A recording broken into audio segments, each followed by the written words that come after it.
Eh bien, bonjour à tous. Bonjour. La session qui est organisée aujourd'hui l'est au titre du dispositif transition, donc a priori en direction prioritairement des structures d'insertion par l'activité économique. Je limite mon samarron. L'étendre à l'ensemble des acteurs. Ouais, Je vais vous demander, si vous voulez bien, de couper vos micros le temps de l'intervention. Des temps seront ouverts pour vous permettre pour qu'on d'intervenir. les voit, eux, qu'on les entend, ou même qu'on les entend. J'ai déjà fait ça. Hop. Voilà.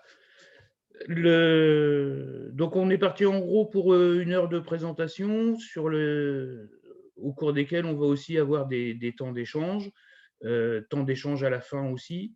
Vous avez vu que les dates ont été décalées, les sessions ont été démultipliées parce qu'on s'est adressé à l'ensemble des acteurs, comme je le disais, et de toute la Normandie. Donc, vous vous êtes montré très intéressés par cette présentation que vont nous faire Fabienne et Marité, donc d'Evadi, à qui je cède la parole.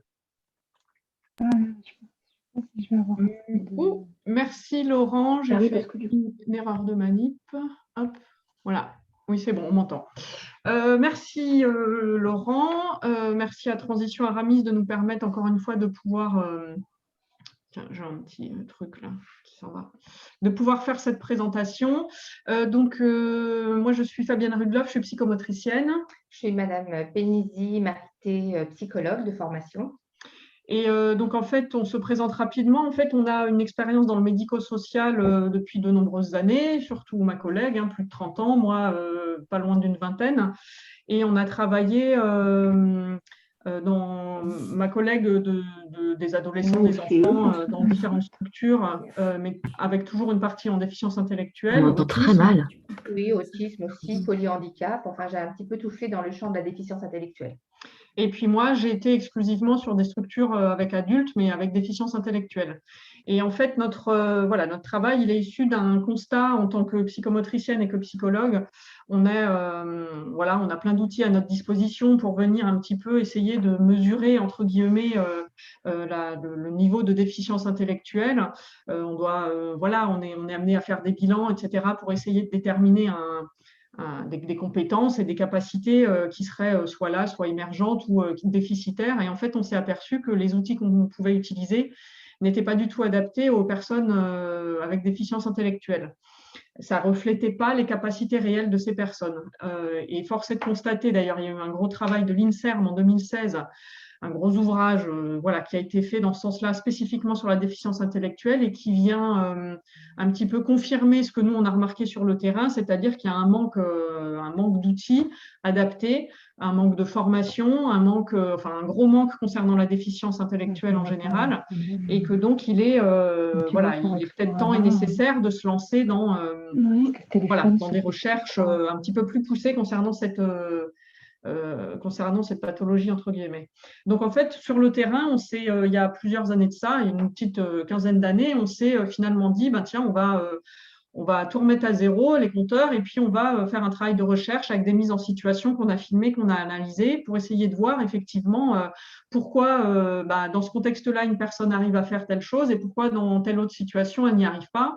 Et on a finalement, à travers l'élaboration d'un espèce d'outil d'évaluation, on a finalement découvert plein de choses. On a énormément appris. Et c'est pendant ces 12 années d'expérimentation que finalement, on a vraiment découvert ce que c'était que la déficience intellectuelle en pratique. Et on veut donc aujourd'hui, finalement, pouvoir essayer de transmettre un petit peu. Alors aujourd'hui, c'est juste une information sur la déficience intellectuelle, donc on ne rentrera pas autant dans les détails, mais c'est de pouvoir fournir une information, un premier niveau d'information sur la déficience. Et voilà, nous, on peut aller plus loin après dans des particularités un petit peu plus poussées. Donc aujourd'hui, excusez-moi, je vous coupe, mais nous avons encore des participants qui ont leur micro ouvert.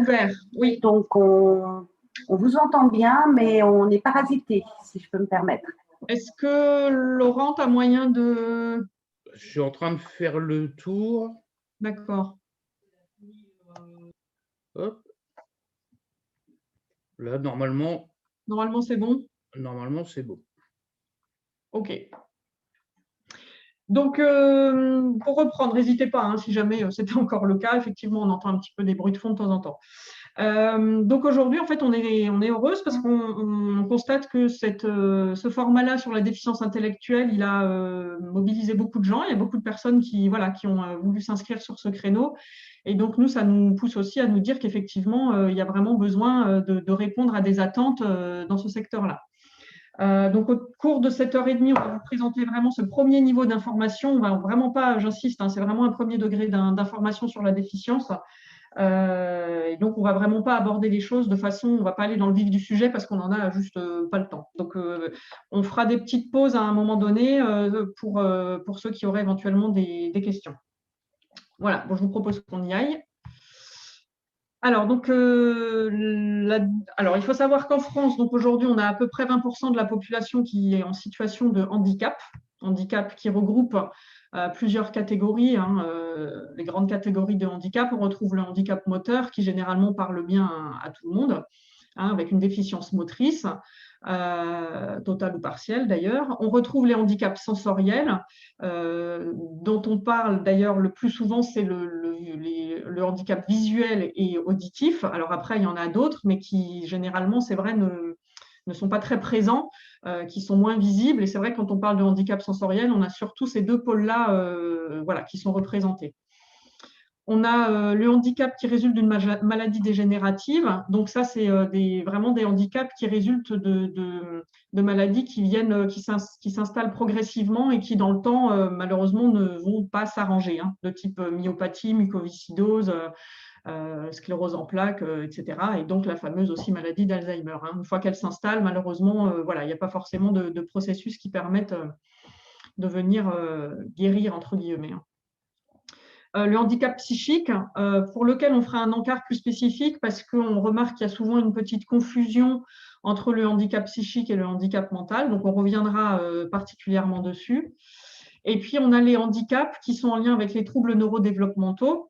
Alors, c'est une grosse catégorie, les troubles neurodéveloppementaux, hein, dans lesquels on retrouve tous les dysphasiques, dyslexiques, dysorthographiques, dyscalculies, etc., qui n'ont pas de déficience intellectuelle, donc c'est très important. On retrouve aussi, qui sont des troubles de l'apprentissage, on retrouve les troubles déficitaires de l'attention avec ou sans hyperactivité, on retrouve les TSA, donc l'autisme, et là-dedans, dans ces troubles neurodéveloppementaux, on a également la déficience intellectuelle, et c'est uniquement dans ce cadre-là qu'on parle de handicap mental. Ça marche. Je suis désolée, ma réunion, je suis déjà en retard. Ah, on entend, il y a quelqu'un qui a un micro ouvert. Alors, je continue. Donc, un petit point terminologique rapide pour vous dire que le handicap mental, le retard mental, la déficience intellectuelle, tout ça, on parle de la même chose. Et aujourd'hui, un nouveau terme va arriver. On va parler de troubles du développement intellectuel.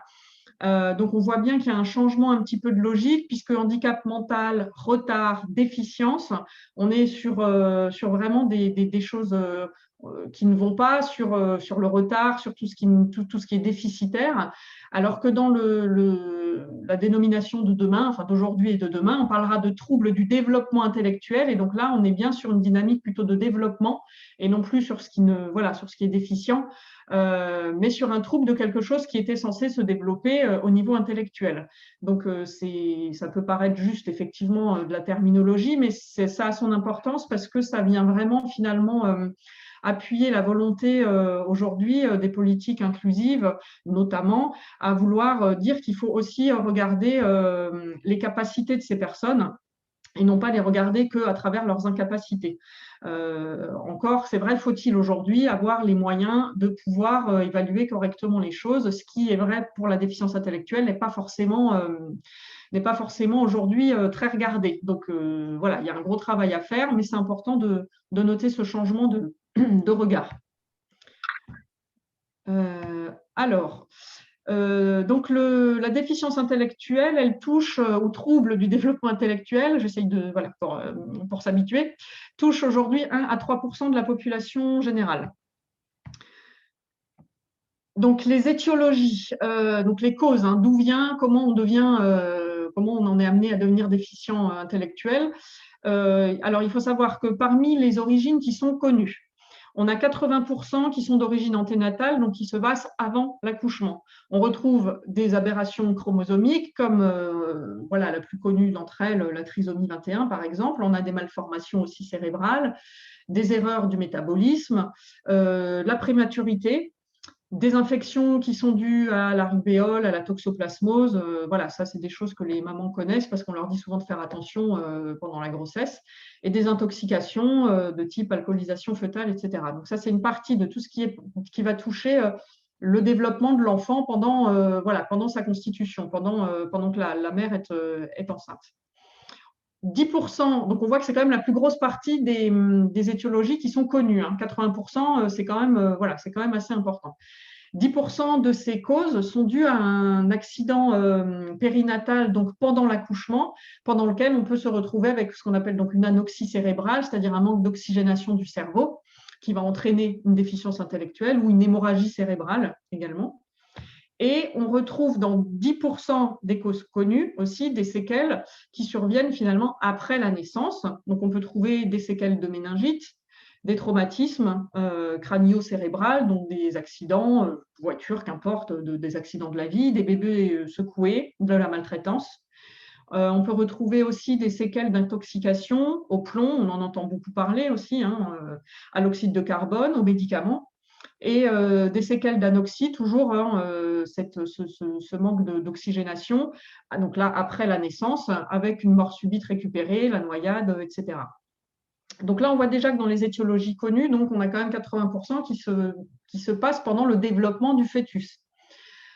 Mais toutes ces origines connues, finalement, ne représentent, et ça c'est important parce que voilà, aujourd'hui on est quand même assez avancé en médecine, ces origines connues ne représentent finalement que 60% à peu près des cas, et pour 40% donc des cas, on ne sait pas finalement d'où vient la déficience intellectuelle.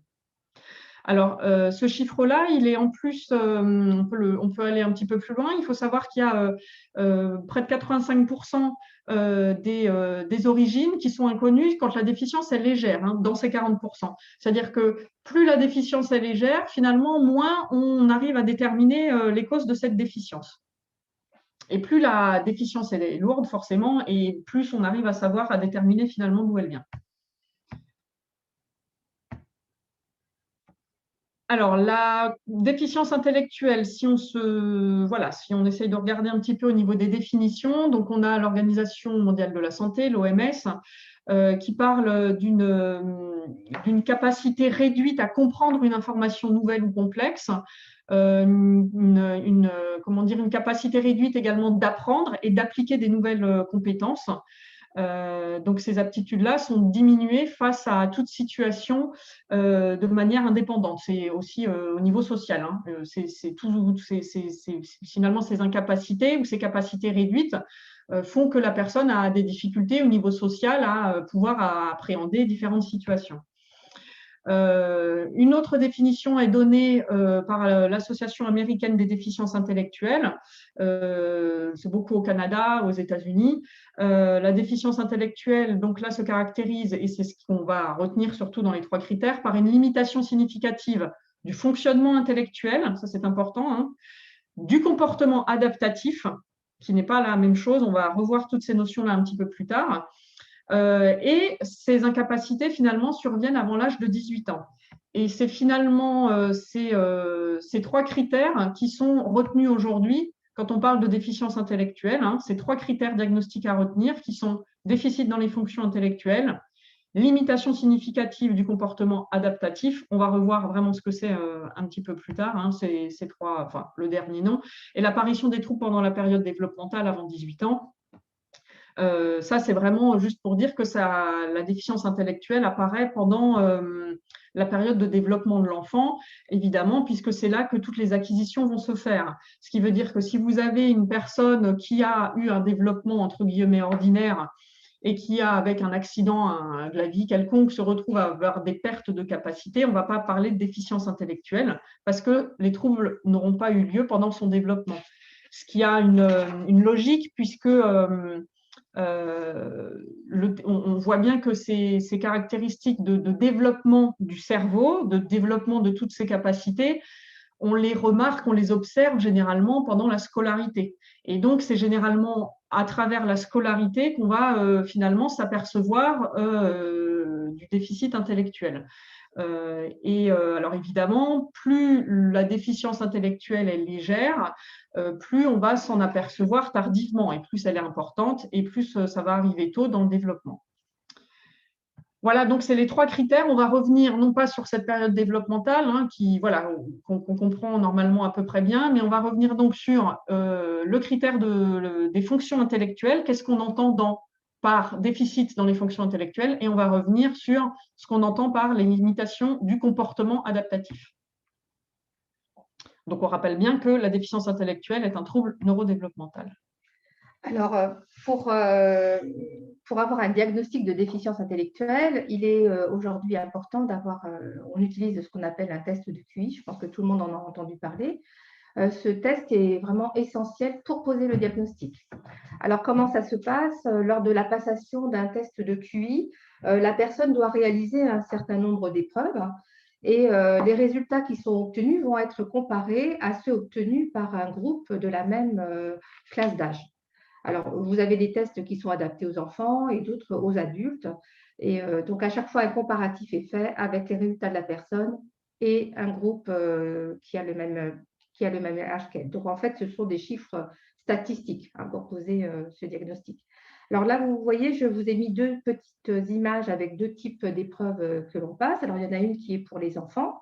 Pour les enfants, on utilise beaucoup le WISC en France. Et là, vous avez une petite vignette d'identification de concept. C'est-à-dire qu'on demande à l'enfant de retrouver parmi des objets qui sont disparates des choses qui sont de même catégorie. Ici, les choses qui ont des roues. À côté, vous avez une épreuve de cube. Alors, vous voyez que chaque cube a une face rouge, une face complètement blanche et des faces qui sont rouges et blanches. Et on demande à la personne de reproduire des modèles, en fait. Voilà, donc ça, c'est 2 types d'épreuves qui sont proposées au niveau du WISC. Alors, ce qui est important de vous dire, c'est que le WISC est indispensable pour savoir si la personne est réellement déficiente, parce qu'il peut y avoir d'autres diagnostics différentiels et il s'agit surtout de ne pas se tromper. Par exemple, d'avoir une personne qui serait 10 quelque chose et qui n'aurait pas de déficience intellectuelle, mais où le problème serait vraiment ciblé sur une compétence particulière. Donc, c'est vrai que le diagnostic est très important. Ceci dit, pour les personnes déficientes intellectuelles, le test de QI n'apporte pas plus d'informations que cela.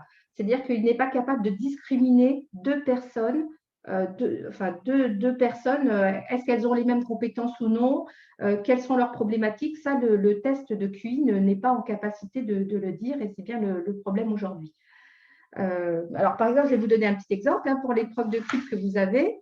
Je ne sais pas si on va le voir à l'écran là, mais vous voyez, une personne qui ne serait pas en capacité de reproduire cette première figure avec uniquement 2 cubes à poser l'un à côté de l'autre, obtient la même note finalement qu'une personne qui est en capacité de réaliser cette figure-là, qui est beaucoup plus complexe. Voilà.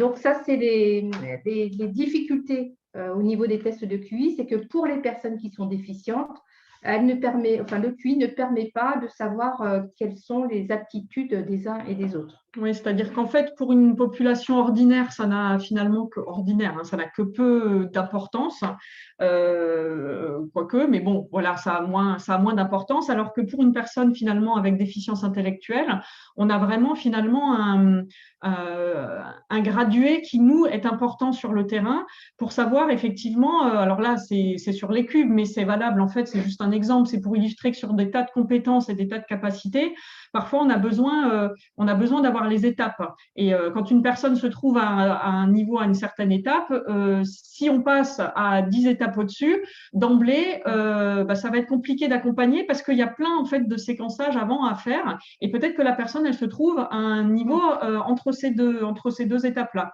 Donc, c'est important de pouvoir s'attarder là-dessus. Et moi qui ai fait passer de nombreux QI, ce que je peux vous dire, c'est que souvent, les tests sont échoués. Enfin, je l'ai fait beaucoup dans le cadre des INP. Les tests sont échoués, non pas parce que les enfants n'ont pas forcément la compétence, mais parfois parce qu'ils ne comprennent pas l'énoncé.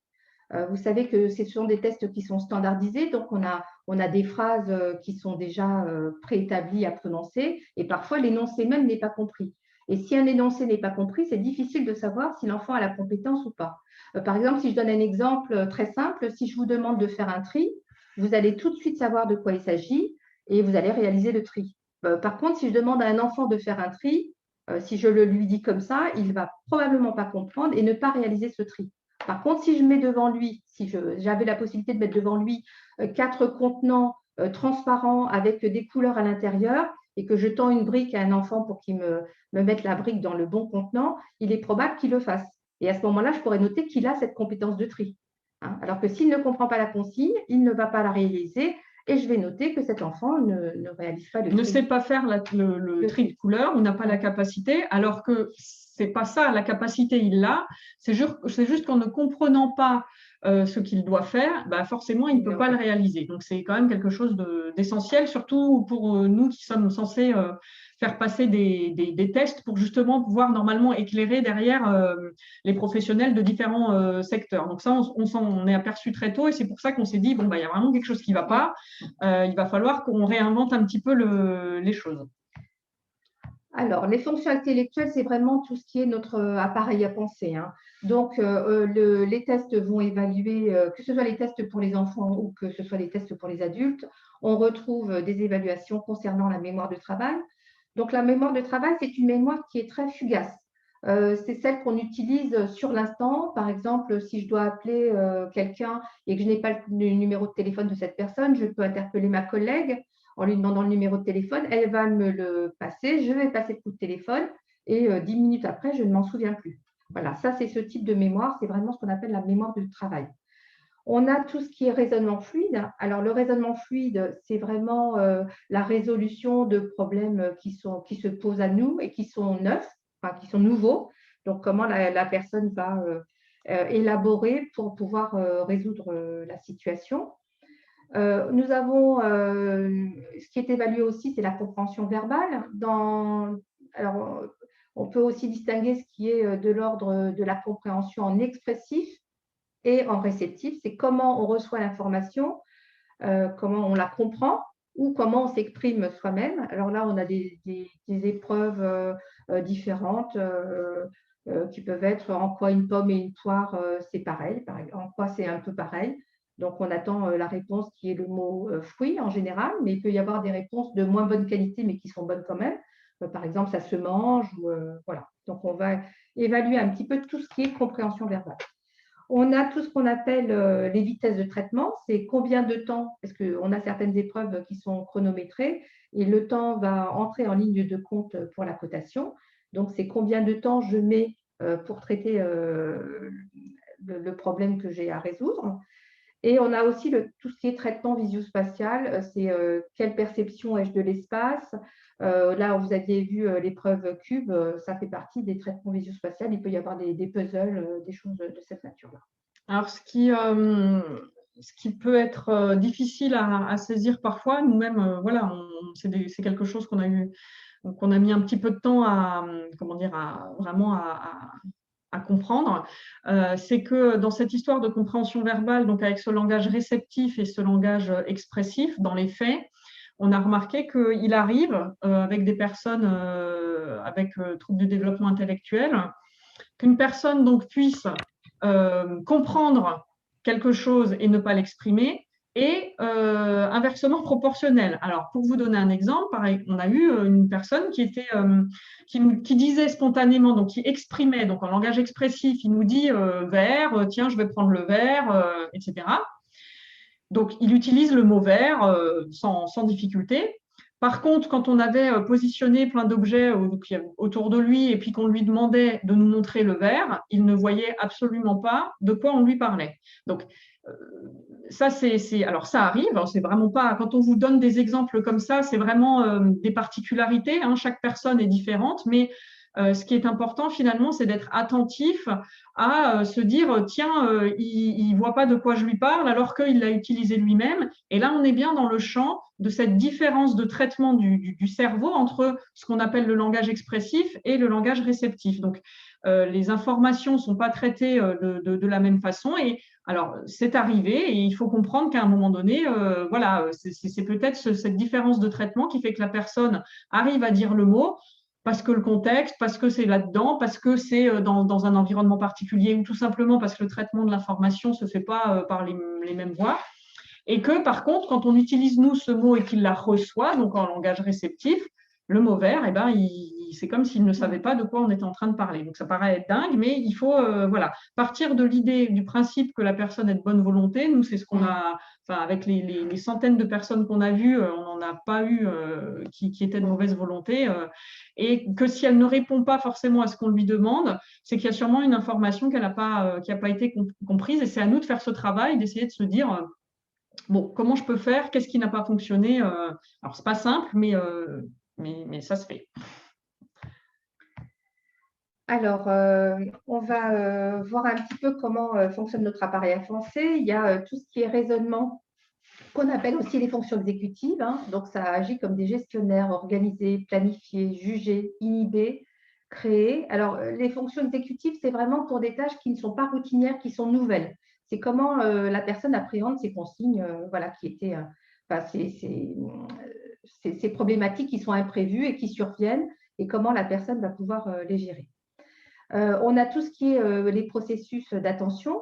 C'est comment je sélectionne un stimulus, comment je résiste à un stimulus. Si je dois être concentrée sur une feuille et que j'ai du mouvement à côté de moi, est-ce que je suis capable de rester concentrée sur cette tâche ou est-ce que je vais me laisser envahir par tout ce qui se passe à l'extérieur?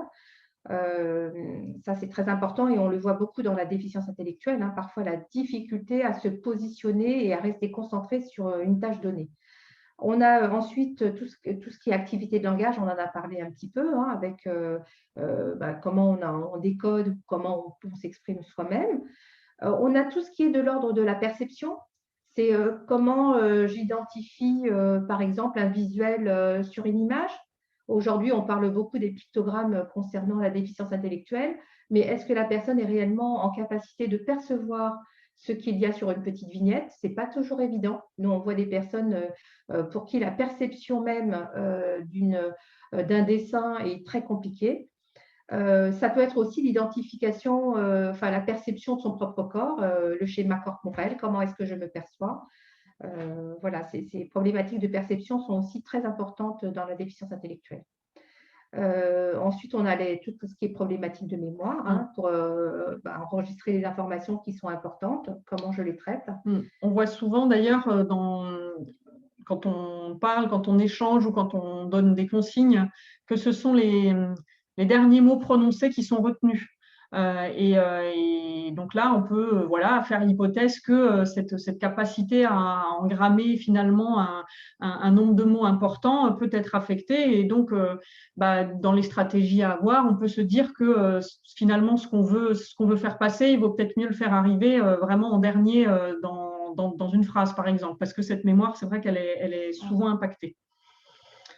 Et on retrouve aussi, alors on parle aussi de motricité, alors ça peut paraître bizarre, mais oui, quand on parle de toutes ces capacités intellectuelles, de retrouver la motricité, mais en fait, on n'est pas tant sur vraiment l'action motrice en elle-même que sur finalement toutes les coordinations qui sont nécessitées par tous les gestes qu'on fait au quotidien. C'est-à-dire que se diriger vers, attraper quelque chose, c'est bien finalement le cerveau qui doit venir juger des distances, de la vitesse d'un mouvement, de la pince, etc. Et toutes ces informations-là motrices sont bel et bien finalement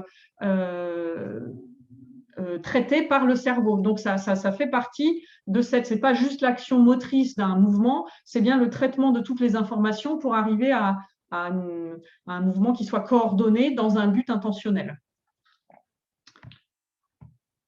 Alors, on a là quelques caractéristiques cognitives de la déficience intellectuelle. Une lenteur dans le traitement des informations, le temps de latence. Alors ça, c'est extrêmement important. Et on le retrouve notamment chez les personnes trisomiques 21, mais pas uniquement. Il est important de laisser le temps autant à la personne de répondre et d'engrammer l'information. On se rend compte que l'on va toujours trop vite et parfois on pense que la personne n'est pas en capacité de répondre à ce qu'on lui demande, mais c'est uniquement parce qu'elle n'a pas eu le temps d'engrammer l'information et de pouvoir d'exprimer sa réponse. Donc ça, c'est vraiment un travail de tous les jours pour essayer de ralentir le temps vraiment quand on s'exprime et qu'on s'adresse à une personne déficiente pour qu'elle puisse elle-même exprimer sa réponse. Oui, et c'est quelque chose, c'est vrai, même dans les processus, nous, dans les mises en situation qu'on a faites, on s'est aperçu à plusieurs reprises que, alors en plus aujourd'hui dans nos sociétés où il faut toujours aller plus vite, plus vite, plus vite, tout faire plus vite, mais c'est vrai que ça colle pas très bien avec les personnes avec déficience intellectuelle parce que voilà, dans les mises en situation qu'on a pu faire, on s'est souvent aperçu grâce à l'outil vidéo que la personne, pardon, il y a une question? Non. Que les personnes finalement commençaient à amorcer une réponse quand nous finalement on passait à l'étape suivante. Donc voilà, c'est gênant de se dire mince, finalement, plusieurs fois, c'est quelque chose où on s'est aperçu qu'il fallait finalement vraiment avoir accepté, parce que c'est pas évident dans nos sociétés actuelles, en plus aujourd'hui, d'accepter les silences, d'accepter du blanc, d'accepter que les choses se fassent doucement. Et c'est vrai que ça, c'est quelque chose d'important qu'il faut vraiment apprendre à ralentir et à laisser le temps pour que la personne puisse exprimer ses capacités, ses réponses, etc. Alors, on a tout ce qui est de l'ordre des capacités attentionnelles. Hein, on en parlait tout à l'heure. Quelle sensibilité on peut avoir aux stimulus qui sont extérieurs. La mémoire de travail faible, on en a parlé. Les difficultés de repérage spatio-temporel, alors ça c'est pareil, on les retrouve chez toutes les personnes déficientes intellectuelles. Même si une personne ne fait pas l'autre, hein, on a vraiment tout un panel de personnes et de capacités. Mais ce qu'on repère quand même, c'est que le repérage spatio-temporel, il est impacté, y compris dans les déficiences intellectuelles légères, donc à des niveaux différents, mais l'impact est toujours là. Le plus impacté est de toute façon le temps, puisque le temps est plus que l'espace auquel on se frotte. Un espace, il est quand même physique. À un moment donné, il y a des murs, il y a des chemins, il est matérialisé, il y a des objets. Donc, quand bien même, parfois, c'est un petit peu difficile à appréhender et il faut du temps. C'est pour ça que souvent on dit les personnes déficientes il faut avoir du temps, laisser du temps pour qu'ils s'adaptent à un environnement et quand ils changent d'environnement, relaisser du temps, parce que cet espace, finalement, on s'y confronte physiquement. Le temps, on ne s'y confronte jamais physiquement. C'est une notion qu'on a, nous, matérialisée avec des objets pour essayer d'en avoir une représentation, mais c'est très abstrait. Et on verra après que l'abstraction, effectivement, c'est quelque chose de complexe. Donc, c'est vrai qu'on ne se rend pas compte que dans notre quotidien, il est régulé avec des repères spatio-temporels qui nous donnent finalement une lisibilité sur ce qu'on va faire dans notre journée. Et quand ça s'est impacté, ça peut avoir des conséquences assez importantes voilà, dans les déroulés de journée, de la vie de tous les jours pour les personnes avec déficience intellectuelle. Alors parfois, on a même des personnes qui ont des montres qui sont capables de vous dire l'heure, par exemple. Pour autant, elles n'ont pas ce repère temporel, elles ne sont pas capables d'estimer des durées, elles ne font pas la différence entre des secondes et des minutes. Et pourtant, elles ont appris d'une certaine manière à lire, à décoder, à lire, oui, ce qui est sur leur montre. Et c'est parfois très perturbant. Alors, on retrouve aussi chez les personnes tout ce qui est difficulté à catégoriser. Alors, à quoi ça sert? Ça peut être quand même très utile. Pour l'organisme, quand on ne sait pas catégoriser, c'est très coûteux. Par exemple, si je devais décrire tout ce qu'il y a sur un étal de fruits et légumes dans un marché, je serais obligée de donner chaque aliment. Alors que si j'ai le nom de fruits et de légumes qui me vient en tête, je veux dire, c'est beaucoup moins coûteux. Voilà. Dans une organisation d'un supermarché, tout est par catégorie. Quand même chez vous, dans la maison, il y a des choses qui sont rangées par catégorie. On fait tout ça parce qu'à un moment donné, on voit bien que ça nous simplifie le traitement. On va plus vite quand on catégorise. Et donc, du coup, forcément, quand il y a cette capacité qui est impactée à ne pas forcément savoir catégoriser, on voit les éléments un élément par élément sans pouvoir en faire un global. Donc, on va quand même beaucoup plus lentement, y compris hein, dans l'organisation de sa pensée. Alors, pour aller faire les courses, quand on n'est pas en capacité de catégoriser, c'est très compliqué, hein, Ah oui. puisque du coup, on est obligé vraiment d'apprendre l'emplacement de chaque élément, par exemple. Et quand le magasin change ses rayons, ça devient très complexe. Ouais. Alors, de toute façon, ce qui est difficile, c'est tout ce qui est abstraction pour Ouais, la ce qu'on personne a dit. déficiente intellectuelle, hein. Donc, évoquer un objet absent, ça peut être très compliqué. Jouer à faire semblant aussi. Parce que c'est pas concret, c'est pas matérialisable, l'objet n'est pas là, Ouais. le verbe n'est pas là. Voilà, il faut faire marcher quelque chose qui n'est pas présent. Donc c'est ça l'abstraction qui est difficile, c'est imaginer une situation alors qu'elle n'est pas présente. Souvent, vous voyez que les personnes avec déficience intellectuelle, si vous posez des questions très ouvertes de type mais si tu es malade, comment tu fais pour et la personne vous répond je suis pas malade. Parce qu'on est dans cette temporalité de l'immédiat, de l'ici et maintenant, et qu'il n'y a pas nécessairement cette capacité à imaginer une situation qui n'est pas là et qui n'existe pas. Puis il y a la problématique du langage aussi, hein. Le si est inconditionnel, mais voilà, dans le langage, il y a quand même des choses qui sont plus faciles. Si je vous montre ce crayon, et je dis crayon, enfin C'est un stylo. Mais j'ai une représentation physique du stylo. Donc, c'est beaucoup plus facile à comprendre que si j'ai une terminologie comme si, souvent, ou, où là, il n'y a pas de représentant. Ou même un verbe. Ou même un verbe. Être, avoir, comment vous le matérialisez, c'est compliqué. Donc voilà, tout ce qui est physique et présent, ce qu'il faut retenir, tout ce qui est matérialisable va être généralement plus facile à saisir. Après, ne pas oublier que les personnes sont toutes différentes et que vous avez des personnes déficientes qui n'auront aucune difficulté pour évoquer un objet absent, hein. Oui. C'est vraiment en fonction de la personne. Alors, on a aussi des difficultés au niveau du langage expressif et réceptif, On l'a vu tout à l'heure, déjà parlé.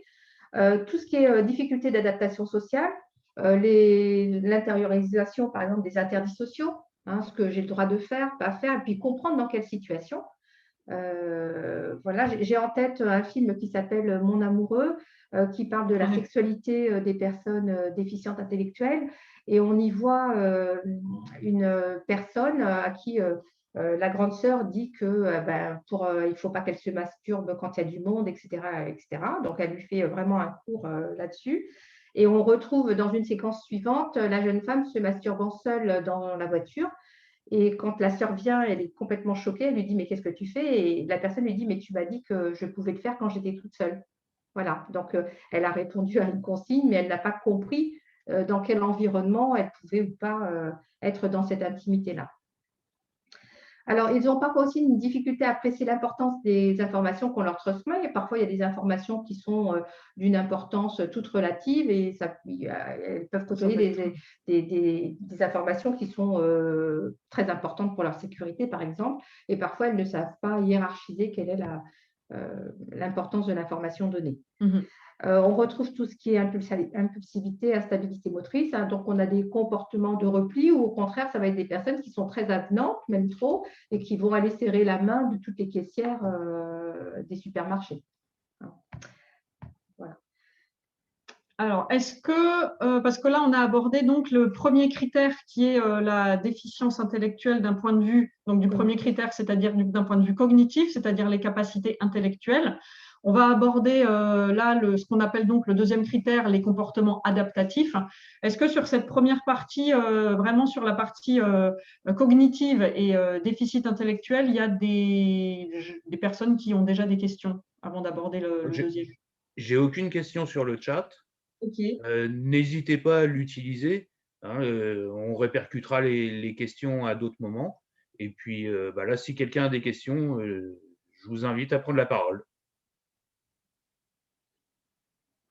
Il n'y a pas. Non. Bon, on enchaîne du coup. Donc sur cette deuxième partie, qui sont donc ce concept de comportement adaptatif. Alors là, il s'agit de prendre en compte ce que la personne fait dans la réalité et pas ce qu'elle est capable de faire, et non ce qu'elle serait capable de faire en théorie. On va expliquer ça un petit peu plus précisément.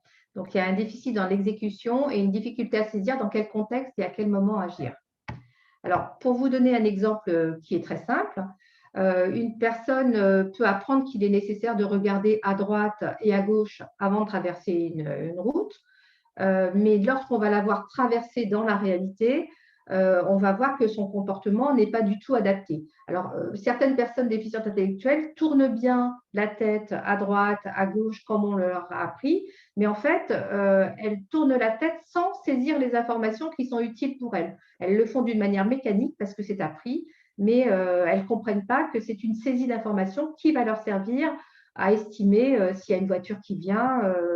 Voilà, c'est-à-dire qu'il faut bien se rendre compte que nous, on fait ça de façon, et c'est un peu le message à transmettre, c'est qu'en fait, nous, et heureusement, on est plein d'automatismes qui nous permettent d'aller très vite et de traiter des situations avec une rapidité en quelques millièmes de seconde de traitement d'informations qui nous permet d'évoluer dans la vie de tous les jours. Traverser une route, ça a priori, je veux dire, on ne fait pas attention, c'est spontané, on le fait, voilà. Sauf que quand on y réfléchit un petit peu, traverser une route, c'est effectivement tourner la tête, mais pas juste pour tourner la tête, pour regarder, mais pour regarder pourquoi, qu'est-ce que je dois regarder et dans quel but. C'est-à-dire, il faut que je sache si j'ai une voiture qui arrive, par exemple, à quelle distance elle se trouve de moi, à quelle vitesse elle roule, quelle est la distance que je dois parcourir, quelle est ma vitesse à moi et est-ce que j'ai le temps, en fonction de tous ces éléments, de traverser la route, sachant qu'il faut faire ça x2 parce que généralement, la route, elle est dans les deux sens. Donc, nous, on ne se rend pas trop compte, et c'est tout le travail qu'on a à faire, de tous ces automatismes, parce que là, c'est traverser une route, mais c'est valable pour l'ensemble de tout ce qu'on fait dans la vie quotidienne, de se dire, c'est ce fameux découpage de toutes les séquences, finalement, quelles sont les capacités que je mobilise à chaque fois dans ces fragments de secondes où mon cerveau, il traite des informations comme ça très, très rapidement. Si on ne fait pas ce découpage-là, on passe à côté de la compréhension parfois de comportements de personnes avec déficience intellectuelle. Donc on voit bien la complexité qu'il peut y avoir là, alors que c'est quelque chose qui nous paraît à nous complètement anodin. Alors, contrairement aux compétences cognitives, le comportement adaptatif peut être modifiable en fonction de l'environnement où se trouve la personne. Alors, il est modifiable dans les deux sens, c'est-à-dire qu'une personne déficiente intellectuelle a pu apprendre à aller chez son boulanger pour acheter sa baguette de pain. Si on le change d'environnement, cette capacité qu'il a acquise, finalement, elle est mise à mal. Mais à contrario, et c'est quand même très important de le retenir, un comportement adaptatif peut aussi évoluer de manière très favorable. Si on met la personne dans une routine pour qu'elle apprenne une tâche donnée, ses compétences adaptatives vont augmenter au fur et à mesure que la tâche lui a été présentée et qu'il peut réellement la réaliser. C'est une donnée importante dans la compréhension de ce que c'est d'une différence entre ce qu'on a vu là en premier, le premier critère, donc les histoires de capacité intellectuelle qui sont là, qui se situent à tel niveau, entre guillemets, où on sait que la personne a telle ou telle capacité cognitive, voilà, elle est en capacité ou pas de faire telle ou telle chose dans tel contexte-là. Le comportement adaptatif, il va vraiment pouvoir se modifier vraiment en fonction du contexte. Alors que vraiment, la capacité cognitive, on estime qu'elle reste finalement stable dans le temps. Donc là où on peut agir avec la déficience intellectuelle, c'est vraiment sur ce comportement adaptatif. Donc on voit bien que cet exemple du pain, mais on peut le retrouver dans des tas de situations de la vie courante, comme on vous disait tout à l'heure.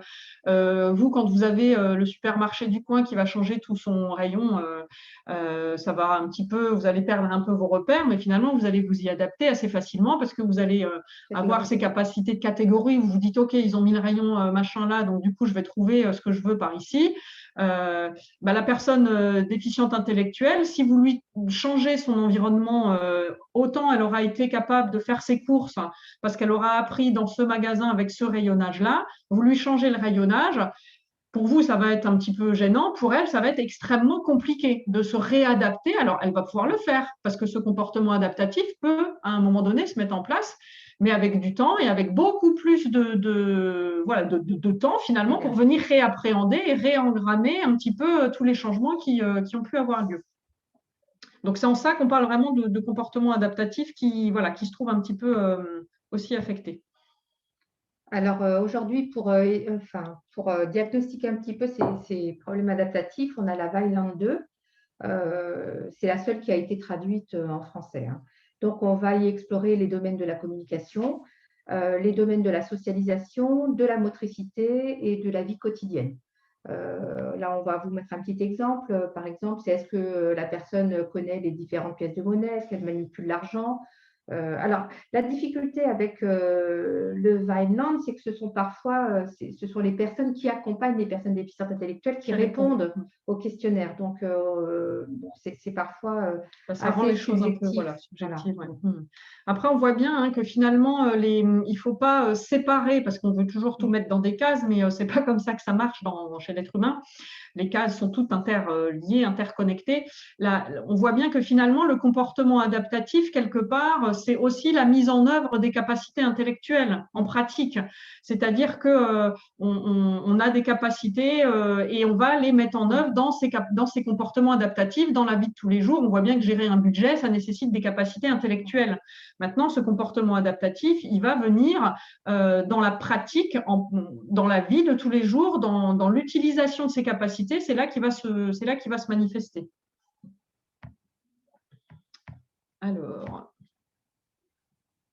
Alors, le degré d'atteinte intellectuelle, pour savoir si le sujet est modérément touché ou si c'est une déficience légère, sévère ou profonde, maintenant, on le détermine à l'aide de ce comportement adaptatif. Alors qu'auparavant, ça se faisait avec le chiffre obtenu au niveau du QI. Mais on a abandonné cela et on se base maintenant sur le comportement adaptatif. Alors là, vous avez un petit fromage concernant la répartition de la déficience intellectuelle en fonction de la sévérité du trouble. Et vous voyez que ce qui est intéressant, c'est que 85% des personnes qui ont une déficience intellectuelle ont un retard qui est léger. Donc, ça nous donne quand même énormément d'espoir dans l'avenir, y compris pour s'occuper de ces personnes. Il y a beaucoup de travail à faire, quoi. Voilà. Et puis, on voit bien que quand on parle d'inclusion, c'est vrai que ça peut parfois soulever énormément de questions.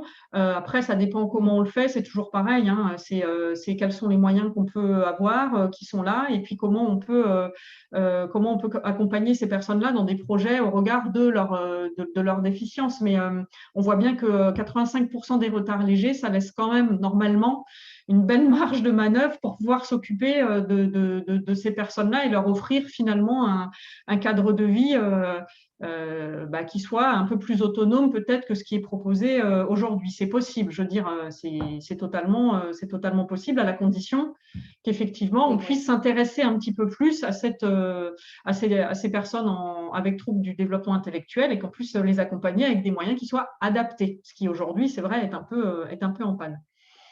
Alors, on vous a dit tout à l'heure dans les différents handicaps qu'on voulait un petit peu aborder cette différence entre le handicap mental et le handicap psychique qui est parfois un petit peu confondu.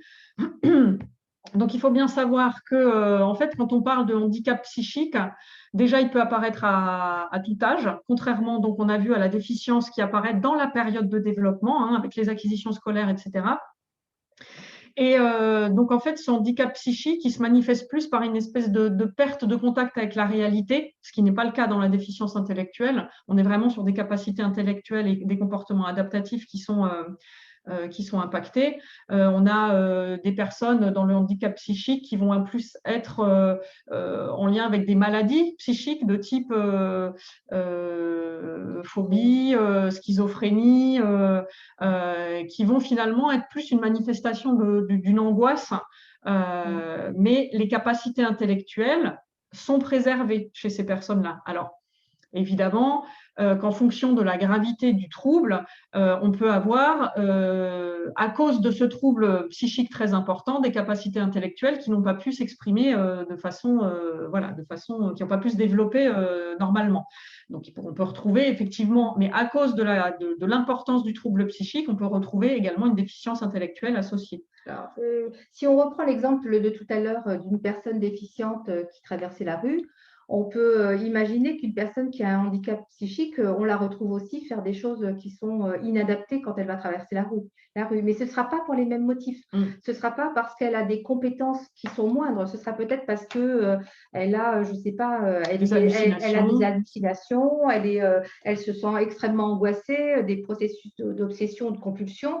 Je veux dire, sa difficulté à réaliser la tâche ne sera pas impactée par les mêmes choses, en fait. Voilà. C'est parce qu'il y aura pas toute cette angoisse ou ces hallucinations auditives ou visuelles, que finalement, elle va être complètement centrée sur toutes ces sensations-là, externes, pas réelles, qui vont faire que peut-être qu'elle va traverser la route n'importe comment. Alors, c'est sûr que ce n'est pas évident à voir, parce que quand on voit une personne qui traverse, par exemple, une route qui ne fait pas attention, pour nous, on voit juste une personne qui traverse une route et qui ne fait pas attention. Donc, après, faire la distinction entre les deux d'un point de vue extérieur, ça peut être complexe, mais effectivement, les causes, à la base, ne sont pas les mêmes.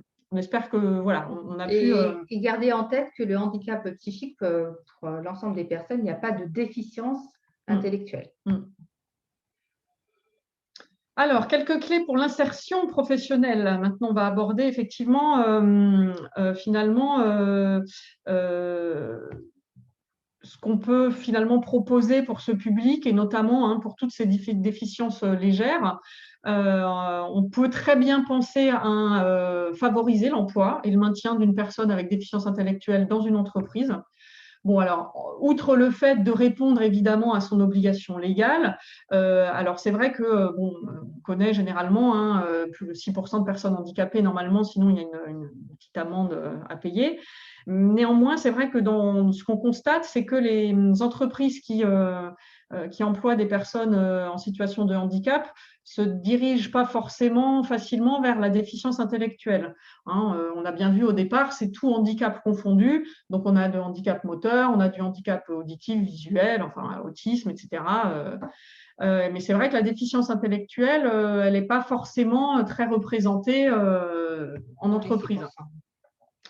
Voilà. Pourtant, c'est vrai que bon, pour les entreprises, c'est toujours intéressant de faire valoir un petit peu des valeurs, la diversité, l'égalité des chances, la non-discrimination, l'emploi, la solidarité. Évidemment, c'est toujours intéressant, surtout aujourd'hui. Je pense que c'est des valeurs qui poussent un petit peu et c'est bien de l'accompagner, ce mouvement-là, y compris avec le mouvement vert. Ça renforce aussi, et ça c'est intéressant, la cohésion des membres de l'entreprise autour de l'accompagnement plus spécifique avec une personne déficiente. Pourquoi ? Parce que, comme on l'a dit souvent, il faut bien découper et séquencer les tâches. Donc les personnes se retrouvent finalement à parler et à devoir remettre en mots leurs tâches de ce qu'ils font de tous les jours. Et finalement, ça vient revaloriser, en disant, ah ben oui, c'est vrai que je fais tout ça, et ça vient valoriser les actions qui sont faites par les personnes qui entourent cette personne déficiente. Et en plus, ça crée un espèce de, comment dire, de cohésion, les gens se parlent. Ouais. Voilà, les gens discutent, les gens échangent, et du coup, ça crée cette espèce d'émulation autour de l'accompagnement, finalement, d'une personne déficiente. Alors, je dis accompagnement, évidemment, la personne deviendra autonome à un moment donné dans les tâches qu'on lui incombe, mais c'est vrai que ça crée toujours une dynamique assez sympa. Donc les personnes avec déficience intellectuelle, elles sont en plus socialement, c'est quand même voilà, c'est des personnes qui sont généralement naturelles, spontanées, consciencieuses, loyales, qui n'attendent que ça généralement que de trouver un emploi et de s'intégrer dans ce milieu ordinaire. Donc généralement, elles sont quand même très contentes et elles le rendent bien, si je puis m'exprimer ainsi, quoi. Et puis elles apportent souvent une espèce de légèreté dans l'entreprise. En tout cas, les Canadiens ont beaucoup avancé sur ces questions des personnes déficientes intellectuelles dans l'entreprise, et c'est ce qu'ils expriment. C'est cette légèreté, cette cohésion d'équipe qui peut être vraiment un plus pour une entreprise. Je me permets juste une seconde de relayer un message de Caril qui concernait les slides précédents. Les compétences psychiques impactent sans nul doute les personnes avec des troubles de la déficience intellectuelle. Alors, Caril, il n'a pas de micro, il n'a pas de caméra. Donc, ah mince. mais il vous écoute. Ouais, mais c'est une question du coup ou non ? C'est une réflexion. Ouais. Non, mais oui, c'est sûr, c'est ce qu'on disait, effectivement, dans le handicap psychique, la problématique étant, alors bon, il y a des traitements qui permettent de stabiliser pour certains, voilà, et de retrouver un petit peu accès de pouvoir retrouver, d'avoir accès de nouveau un petit peu à ces facultés qui sont là et qui sont présentes. Mais c'est vrai que il y a beaucoup de personnes qui sont tellement impactées par finalement l'impact de ces différents troubles. Alors, on ne peut pas les nommer parce que c'est très différent en fonction des pathologies, mais c'est vrai que ça vient quand même très fortement impacter parfois le développement intellectuel, quoi. C'est sûr que on peut se retrouver effectivement avec des personnes qui ont une déficience, comme on dit, secondaire aux troubles psy. Hein. Eh bien, merci. Oui, donc pour l'entreprise, puisqu'on en était là, et l'emploi de personnes avec déficience intellectuelle, alors, ce qu'il faut bien comprendre, c'est que un cadre structuré et structurant permet vraiment aux personnes avec troubles du développement intellectuel de pouvoir effectuer plein d'actions différentes. Alors, on a à regarnir des tablettes, couper des légumes, etc. Quand on parle de cadre structuré et structurant, on veut vraiment dire qu'il faut on l'a vu avec on va faire le lien donc avec ces comportements adaptatifs, sur le fait qu'il faut quand même que les actions, elles ne changent pas trop. C'est-à-dire que si vous mettez une personne avec déficience intellectuelle dans un contexte où il va falloir qu'il s'adapte en permanence à un environnement qui change, avec des règles qui changent, avec des méthodologies qui changent, ça va généralement être plutôt compliqué. Alors que vous pouvez très bien voilà, si vous avez des tâches qui reviennent régulièrement et que l'organisation ne change pas tellement, alors il y a plein d'exemples, hein, que ce soit en restauration, sur le fait de s'occuper de la vaisselle, d'installer, de débarrasser. Ça peut être aussi dans des hôtels où il faut enlever des draps, les mettre dans telle bannette, et que les choses et les process sont toujours les mêmes. Vous aurez voilà, vraiment des personnes qui vont très bien accomplir ces actions-là, hein, sans aucun problème. Ce qu'il faut, c'est que l'environnement soit appréhendé et qu'il ne change pas tout le temps, en fait. Hein. C'est vraiment ce qui est important. Alors, les personnes déficientes intellectuelles, elles sont généralement minutieuses et consciencieuses. Hein. Elles prennent leur temps, c'est bien. Elles prennent leur temps. Ça change, donc elles font bien les choses. Par contre, employer une personne déficiente, ça demande quand même une forte implication de l'équipe. Hein. Je veux dire qu'on n'accueille pas une personne comme ça du jour au lendemain pour aller la mettre au travail. Il y a vraiment tout un process d'apprentissage qui se fait. Et donc, il y a quand même besoin d'une mobilisation autour de ces personnes. Vraiment, il faut… ça, c'est la clé. La clé, de toute façon, quand on veut… voilà, quand on a envie et qu'on souhaite et qu'on a envie de se mobiliser autour de cette insertion de personnes avec déficience intellectuelle, la clé, c'est vraiment ça, c'est anticiper, préparer et accompagner. Mais l'anticipation, elle est vraiment primordiale. Ça ne se fait pas comme ça au dernier moment, si on veut que les choses se passent correctement. Hein. Oui, on sait que la déficience intellectuelle a des répercussions sur le temps de compréhension et le rythme des acquis des savoirs. Hein. C'est pour ça qu'il faut du temps. Un parcours vers et dans l'emploi s'inscrit donc dans la durée. Il faut prévoir nécessairement un temps d'apprentissage. Il faut assurer une organisation qui soit routinière des tâches à accomplir. C'est ce qu'on vous disait. Hein, voilà. Mais ils sont pas, ceci dit, ils ne sont pas monotâches. Ils peuvent avoir plusieurs tâches dans une même journée. Mais c'est vrai que le séquençage doit quand même leur permettre de retrouver cette organisation de routine. C'est ce qu'on a vu. Ça va effectivement avec cette logique de toujours dire les comportements adaptatifs peuvent être impactés. Donc, il faut vraiment prendre le temps avant de passer à une étape autre. Et puis, ça, dans l'organisation spatio-temporelle, ce qu'on a vu tout à l'heure, c'est permet vraiment à la personne de se dire, quand bien même elle n'a pas forcément des repères de calendrier, d'heures, etc., c'est qu'elle sait que après ça, je fais ça, après ça, je fais ça, après ça, je fais ça. Et donc, si les choses se déroulent toujours de la même manière, vous n'avez pas besoin nécessairement de savoir lire l'heure, vous repérer sur tel ou tel autre planning ou calendrier. À partir du moment où les choses ont un déroulé, il n'y a pas de problème. Alors, ce qui va de soi, c'est qu'il faut individualiser l'aménagement du poste de travail et, on vient de le dire, garantir la stabilité de cet environnement.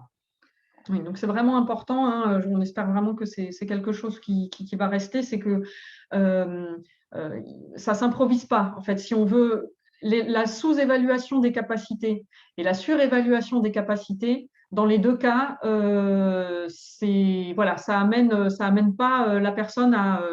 ça amène des petites souffrances quand même. Hein. Si on vous dit il faut absolument que tu fasses telle chose et qu'on dit mais oui, tu es capable et puis que vous ne l'êtes pas, vous allez vous retrouver en permanence en échec, ce n'est pas du tout confortable et vous n'arriverez pas à vous mobiliser pour ce qu'on vous demande de faire. Et pareil, si on vous dit en permanence que ça, de toute façon, vous ne savez pas le faire et que ça, de toute façon non plus, vous ne savez pas le faire, alors que ce n'est pas la réalité, alors que c'est pas la réalité, et vous avez tout de suite un sentiment très destructeur qui vous habite et qui ne va pas non plus vous pousser à vous mobiliser sur ce qu'on vous demande et vous ne serez pas en capacité à un moment donné de répondre à ce qu'on attend de vous. Et pire, c'est qu'on n'attend même pas, on n'attend pas des choses de vous. Donc c'est C'est vrai que l'accès à la professionnalisation, c'est quand même aussi une revalorisation de la personne en termes d'estime de soi. On sait que les personnes avec déficience intellectuelle, elles ont parfois une image d'elles-mêmes qui est très dégradée et l'accès à l'emploi permet quand même de venir colmater un peu cette image dégradée d'elles-mêmes. Voilà, donc on voit bien, pour récapituler un petit peu cette dernière partie, qu'il est important de faire réaliser d'abord une évaluation par des professionnels de terrain pour vraiment avoir une photographie de ses compétences, mais de ses compétences réelles. Et cette évaluation, c'est vrai aujourd'hui, les outils malheureusement qui sont à disposition des professionnels, on le sait parce qu'on en fait partie et qu'on a bien vu que ça ne collait pas, c'est vrai qu'ils ne sont pas à la hauteur des attendus. Et donc, c'est cette partie-là qui est primordiale puisqu'elle va conditionner un petit peu la suite. C'est vrai qu'elle est importante et en même temps, c'est vrai qu'on n'a pas forcément les outils pour pouvoir le faire. Donc, il y a un petit bas qui blesse un petit peu à ce niveau-là. Et c'est vrai que cette évaluation permet aux personnes de s'adapter. On a rencontré des personnes qui n'étaient pas en capacité, par exemple, de comprendre la négation. C'est vrai qu'une fois qu'on le sait, je veux dire, on s'adresse à elle en essayant, au lieu de lui dire ne reste pas là, on lui dit viens, et ça fonctionne. Donc, c'est pour ça que les évaluations, elles sont importantes. Ce n'est pas tant pour évaluer la personne, mais c'est pour permettre aux personnes qui les accompagnent d'avoir une meilleure pédagogie, une meilleure manière de fonctionner avec elle. Et surtout, en ayant cette meilleure connaissance de la personne et en changeant sa pédagogie, finalement, on va tout simplement vers plus de réussite dans ce qu'on demande. Donc, après, c'est un cercle vertueux qui s'installe. Et pour la personne avec déficience et pour les gens qui sont autour, qu'ils soient en emploi ou qu'ils soient ailleurs. Hein. Donc, pour retenir et pour conclure un petit peu, donc l'évaluation est primordiale, mais c'est vrai que la difficulté, c'est qu'on n'a pas forcément les outils aujourd'hui qui sont très adaptés. Que les personnes avec troubles du développement intellectuel sont vulnérables à la complexité, à la rapidité et à la quantité d'informations reçues. Hein, souvent, on dit sujet, verbe, complément. Alors, le verbe est-il compris, etc. OK, mais en plus, si on fait des phrases longues avec des multiples tâches à l'intérieur d'une seule phrase, ça fait beaucoup d'informations à retenir et on a vu que parfois, les capacités même de mémoire, on retient plutôt la fin. Donc, c'est des choses qu'il faut parfois retenir. Il faut aussi respecter, on l'a vu, cette temporalité, le rythme des silences, le temps de la personne de pouvoir répondre, d'encoder et de pouvoir répondre à ce qu'on lui demande. De rester dans le concret, ça c'est vraiment primordial, c'est-à-dire que tout ce qui est abstrait est compliqué. La meilleure des choses qu'on puisse faire, c'est de mettre la personne, au lieu de lui dire alors qu'est-ce que tu préfères entre telle ou telle action, telle ou telle activité à mener, il n'en a pas forcément une représentation. Alors, tout dépend, c'est toujours pareil, ça dépend des personnes, mais il peut ne pas en avoir une représentation et donc de lui faire vivre d'abord les expériences et ensuite de lui demander de choisir, c'est parfois mieux que de penser qu'il sait de quoi il s'agit, alors que là, du coup, ça nécessite de faire, marcher un petit peu ses capacités d'abstraction. Il faut effectivement aussi, pour être certain que la personne, pour être certain, on ne l'est jamais vraiment, en fait, c'est la personne qui vous donne souvent les réponses, mais encore une fois, il faut rester à l'écoute de ce qu'elle vous répond quand vous lui posez une question. En vous disant que si jamais ce n'est pas la réponse attendue, elle vous donne sûrement la réponse de ce qu'elle n'a pas compris. Hein. Si vous lui dites, je ne sais pas moi, quand tu es malade, comme l'exemple de tout à l'heure, quand tu es malade, qu'est-ce que tu fais? Est-ce que chez qui tu vas? Et que la personne vous répond, je ne suis pas malade, elle est en train de vous dire que la conditionnalité, elle ne la saisit pas. Donc, elle vous donne la réponse finalement à la question que vous posez. Attention, il y a quelque chose que je ne comprends pas. Donc, revenir plusieurs fois sur quelque chose, changer la façon de présenter, voilà, mais toujours en se disant, est-ce que la réponse finalement va vers la compréhension de la question que j'ai posée? L'idéal, c'est les supports vidéo, évidemment, pour venir illustrer, mais aussi, surtout, ce que je vous disais, c'est de mettre les personnes en situation et après, finalement, de leur demander de choisir ou de ce qu'elles en ont pensé ou, pour visualiser un petit peu les choses qu'on leur demande. Voilà en gros ce qu'on pouvait vous dire sur ce premier niveau d'information sur la déficience intellectuelle. On pourrait en parler nous pendant des heures parce qu'on a découvert tellement de choses sur les particularités de fonctionnement de ces personnes avec toutes les mises en situation qu'on a pu faire et cet outil d'évaluation qu'on a un petit peu imaginé pour essayer de faire ressortir ces particularités. On a plein de champs qui serait intéressant d'explorer. Mais voilà, on espère déjà que pour certains d'entre vous, peut-être ça vous a un petit peu éclairé. Et puis, surtout pour nous, c'est de vous avoir donné envie, peut-être aussi d'en savoir un petit peu plus. Et on vous laisse poser des questions si vous en avez.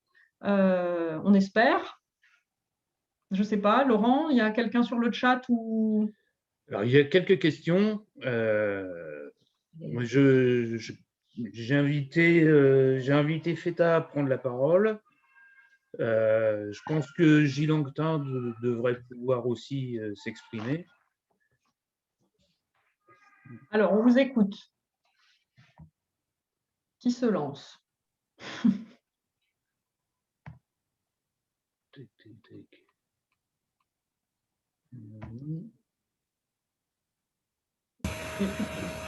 Bonjour à toutes et à tous. Excusez-moi, j'entends très très mal, j'ai une connexion qui est affreuse. C'est bien la campagne, mais c'est assez limite. Pour trouver des professionnels au plus proche de territoires ruraux, est-ce qu'on passe systématiquement par vous?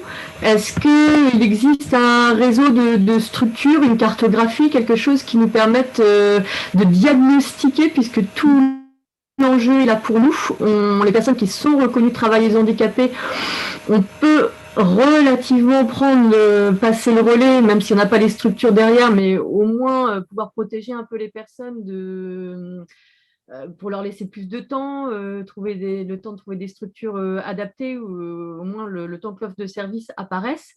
Mais ne serait-ce que est-ce que déjà c'est intéressant de diagnostiquer si derrière on n'a pas de structure employeuse qui joue le jeu, et au risque de mettre le doigt sur des choses qui sont douloureuses pour les personnes.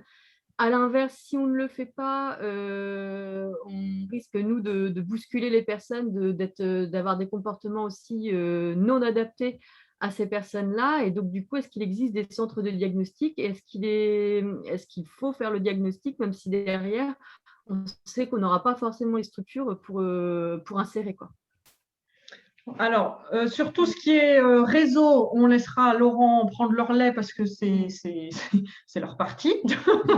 Alors, pour le diagnostic, je pense qu'un diagnostic est toujours nécessaire, ne serait-ce que pour être parfois dans un diagnostic différentiel et ne pas se tromper, c'est-à-dire ne pas penser que la personne est déficiente intellectuelle alors qu'elle aurait un trouble 10 important. Donc ça me semble extrêmement important. Et puis, je pense qu'une évaluation bien menée permet toujours à l'entourage de pouvoir s'adapter à la personne. Et je pense que c'est vraiment un gain pour la personne. Après, c'est vrai que dans la volonté aujourd'hui, c'est vrai qu'on est un petit peu aux prémices de cette volonté. Alors, le problème, c'est que quand on commence quelque chose, on est parfois toujours obligé de mettre le curseur à 360 pour faire décoller à 20 degrés quelque chose sur le terrain. Donc, il faut effectivement, aujourd'hui, en tout cas dans le cadre de la déficience intellectuelle, ces histoires d'inclusion, d'accès à l'emploi, etc., on en est au début. Enfin, je pense qu'on en est au début, on est au début de quelque chose. Et ce qui est important, effectivement, c'est de mettre le doigt, et c'est ce qu'on essaye, enfin, nous, on est là pour essayer d'accompagner les gens pour que ça se passe le mieux possible, parce que comme on l'a dit au départ, les outils qui existent aujourd'hui pour mesurer finement les particularités de fonctionnement de ces personnes, ils ne sont pas existants. Alors, il y a sûrement des gens ailleurs en France qui ont dû faire des expérimentations, qui ont des outils de terrain, qui essayent de faire des choses, mais il n'y a rien qui soit, comment dire, national ou même dans les formations aujourd'hui. Nous, on fait beaucoup de formations sur des professions initiales du secteur et la déficience, si on en parle de façon très théorique, l'étiologie, etc., mais de façon pratique, on a très peu d'éléments sur lesquels s'appuyer. Donc, c'est vrai que, par contre, ce qui est vrai, c'est que y aller au forceps en prenant pas en compte ou en n'ayant pas la bonne évaluation, ça va nécessairement pas faire du bien. Mais ne pas y aller alors qu'il y a des gens qui sont en capacité de le faire, ça va pas faire du bien non plus, et surtout, c'est que ça va pas enclencher quelque chose. Et aujourd'hui, je pense qu'on est sur le début de quelque chose qu'il faut enclencher. Après, effectivement, il faut essayer de trouver les bons acteurs au bon endroit, ce qui n'est pas forcément facile. Mais là, j'ai envie de dire, j'espère que les structures comme Aramis peuvent aussi être là pour essayer de pouvoir apporter un aiguillage et d'essayer d'apporter cette mise en réseau un petit peu des différents secteurs aussi, entre l'insertion, le médico-social, le social, enfin tous ces secteurs-là qui sont un petit peu chacun dans sa partie, les entreprises aussi peut-être, je ne sais pas. Laurent, tu veux peut-être prendre la parole là-dessus, non? C'est effectivement l'objet de ce premier niveau d'information. C'est d'abord de voir que le sujet intéresse les services publics de l'emploi, l'éducation nationale, le médico-social, mais aussi les structures d'insertion par l'activité économique.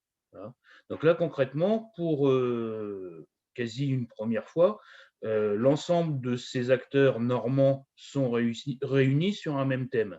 L'objet derrière, c'est bien de débloquer des formations croisées pour que chacun ait le même niveau d'information, y compris sur cette notion de diagnostic qui pose question à tout le monde. Si je synthétise le chat, c'est la question du diagnostic qui est la plus prégnante. Ouais, c'est fou, hein. C'est vrai que ça nous paraît à chaque fois, on est étonné de voir que effectivement, mais alors ça va peut-être sûrement aussi avec ce qu'on voyait, hein, c'est 85% finalement de personnes dont parmi les étiologies inconnues, finalement, on ne sait pas d'où ça vient, et puis qui sont dans de la déficience souvent légère, où effectivement, il y a peut-être, il passe peut-être un petit peu plus à côté. Mais par contre, effectivement, c'est important qu'il soit diagnostiqué, je pense, effectivement, comme ma collègue, parce que derrière, normalement, ça déclenche des accompagnements qui, j'espère aussi dans le futur, vont s'améliorer et vont être un peu plus adaptés, effectivement. Mais c'est vrai qu'on est au début, là. On est vraiment au début. Voilà. Je pense que c'est à force d'avoir c'est un peu compliqué de dire ça, mais c'est vrai que quand on arrive au début de quelque chose, parfois, c'est là qu'on voit tous les manques, c'est là qu'on voit qu'il y a des choses qui doivent se réadapter, il y a un peu de casse. Mais si on n'y va pas, en fait, on n'arrivera jamais à faire changer les choses. Donc, je pense que c'est justement de faire remonter un petit peu tout ça pour qu'à un moment donné, tous les acteurs arrivent un petit peu à se mettre en réseau pour que finalement, pour ceux qui arrivent demain, on puisse vraiment avoir quelque chose de plus fluide et de plus coordonnées qui arrivent sur le secteur, quoi. On a Michel de Pôle emploi que je peux inviter à prendre la parole, qui nous parle des prestations d'appui spécifiques de la GFIP. Oui. Est-ce que vous pouvez vous exprimer, Michel? Excusez-moi, j'avais perdu mon micro. Bonjour tout le monde. Bonjour. Je connais mal Zoom, donc je ne le retrouvais pas. Oui, parce que même, donc là, j'ai vu quelqu'un qui dit que normalement, elles sont évaluées, pas tout le temps, justement. Nous, on peut tomber, en effet, sur des personnes qui s'inscrivent, accompagnées d'ailleurs des fois par les parents, qui ont été complètement perdues avec rupture scolaire, pas d'évaluation, notamment dans les milieux ruraux, sur nos territoires. Donc, une fois inscrit, nous, on est prescripteur de toute l'offre de service de la GFIP et j'ai déjà déclenché des passes mentales sur des jeunes adultes et ça sert quand même parce que ça permet, alors nous, on a de la chance d'avoir les ESAT, mais ça permet quand même pour le conseiller de mesurer en effet les besoins d'adaptation dans une entreprise. En tous les cas, ça aide également les parents avec les jeunes adultes pour qui il n'y a jamais rien eu de fait en fait. Parce qu'il ne faut pas oublier qu'il y a des gens, des jeunes qui n'ont pas été forcément détectés et qui ont été sortis de l'école trop tôt. Voilà. Donc, ne pas oublier que nous, on a ce moyen et elles sont mobilisables sur le réseau normand très, très facilement pour ces prestations. Oui, d'autant plus que la GFIP en a très sérieusement assoupli le fonctionnement. Oui, même la fiche de prescription a été assouplie. Oui. Non, ça, voilà, que ce soit la passe mentale, la passe psy et puis tout ce qui est moteur, visuel, auditif pour tout ce qui est sensoriel. Non. En tous les cas, nous, on s'en sert de plus en plus. Voilà. Ouais. Merci à vous parce que c'est vrai que ça permet au moins, on voit bien que tous ces échanges permettent aussi aux différents acteurs d'avoir le même niveau d'information et d'avoir également un petit peu une connaissance peut-être un peu plus fine de ce qui peut exister. Et voilà, moi je suis toujours, j'aurais pas envie d'arrêter les visios rien que pour ça parce que ça permet, oui, mais c'est vrai, ça permet vraiment de rencontrer des acteurs des différents champs et en même temps, on apprend aussi de ce qu'il existe et voilà. Merci le réseau, quoi. Je reviens aussi vers vous parce que je pense à autre chose, mais dans les MDA, enfin nous, la Manche, c'est les maisons d'autonomie et non pas les MDPH. Quand il y a une RQTH, pour ces jeunes adultes, on a aussi la possibilité par rapport à l'insertion professionnelle de refaire une demande, puisque c'est sur notification et préconisation de la MDA, de faire une demande d'emploi accompagné. Alors bien sûr, qui sont mises en place par l'ADAPT, vraiment on accompagne les gens dans l'emploi. Bien sûr, on ne va pas en faire 100 dans l'année, mais comme vous disiez tout de suite, une petite avance, un petit pas font les suivants. Donc il faut en effet, et c'est difficile de maîtriser toute l'offre de services, donc j'ai parlé de la GFIP, mais le FIPH pareil, et tous les acteurs, je pense qu'il faut participer à ce genre en effet de réunion pour essayer de réunir le maximum d'informations. Mais l'emploi accompagné est quelque chose qui, à mon avis, peut être également préconisé pour une personne qui est sur des déficiences intellectuelles. Moi, je pense que c'est très adapté. Oui. Complètement, il faut vraiment déjà avoir connaissance de ces dispositifs parce que moi, j'en découvre encore aujourd'hui. En vous écoutant, à chaque fois, je découvre des choses. Donc, c'est toujours intéressant de pouvoir partager un petit peu tout ça. Merci encore, Julie. Laurent, rien que pour ça, j'aurais envie de continuer les visios parce que ça vient vraiment éclaircir un petit peu ce qu'il existe. Et c'est vrai que je ne sais pas par quel canal, sûrement que Aramis peut aussi être un ressource dans ce sens-là pour essayer d'attraper un petit peu à chaque fois les bons acteurs. Mais c'est vrai que c'est essentiel. On s'efforce de l'être avec le déploiement des pôles de compétences territorialisés pour l'inclusion, qui consiste à réunir l'ensemble des acteurs et notamment dans la Manche, on vient de franchir une étape supplémentaire en intégrant pour la première fois l'IAE dans ces pôles de compétences, donc chantier d'insertion notamment, qui participent et qui font que tout le monde va dans le même sens. On n'est plus en fonctionnement en silo, on est vraiment en fonctionnement en mode coopératif. Après, c'est vrai que ça, c'est des pierres qui sont absolument indispensables, mais j'ai envie de dire, il ne faut pas oublier non plus concernant la déficience qu'il il y a un point important, c'est vraiment d'apprendre à mieux connaître ce que c'est qu'une personne déficiente intellectuelle.